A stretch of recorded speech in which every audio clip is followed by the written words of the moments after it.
হাসান আল বসরিকে জিজ্ঞাসা করা হলো, আপনার ধার্মিকতার গোপন সূত্র কি?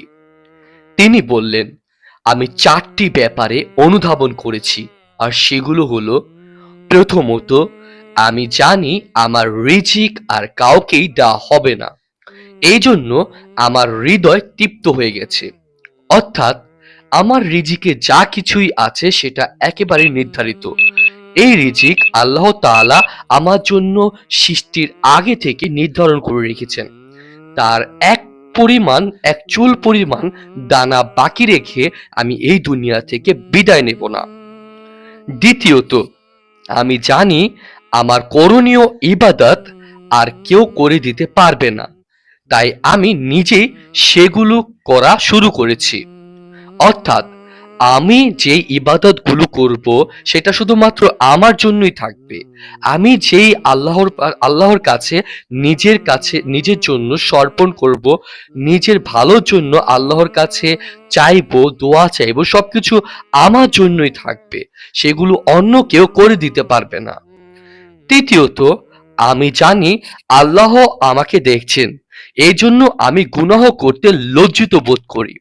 অর্থাৎ আমি যাই কিছু করি না কেন, যেখানেই যাই না কেন, যে কাজই করি না কেন, যে পরিস্থিতিতেই থাকি না কেন, আল্লাহ তাআলা আমাকে দেখছেন এবং ভালোভাবে নজরদারি করছেন। তার জন্য আমাকে গুনাহ থেকে দূরে থাকতে হবে।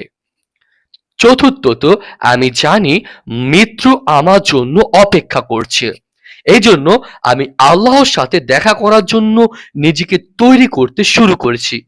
অর্থাৎ যে কোনো সময়ে আমার মৃত্যু হতে পারে, কারণ মৃত্যু আমার জন্য নির্ধারিত। আমি যেমন ভাবে জন্ম নিয়েছি ঠিক তেমনি ভাবে আমাকে মৃত্যুবরণ করতে হবে।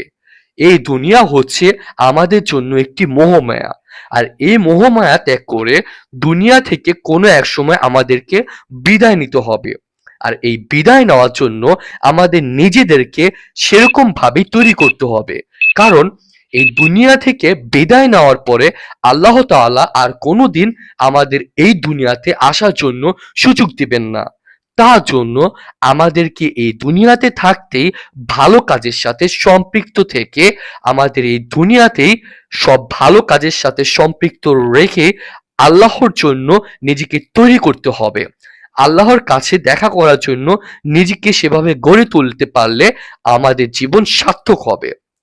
আল্লাহ তাআলা আমাদের বোঝার এবং আমল করার তৌফিক দান করুক। আমিন।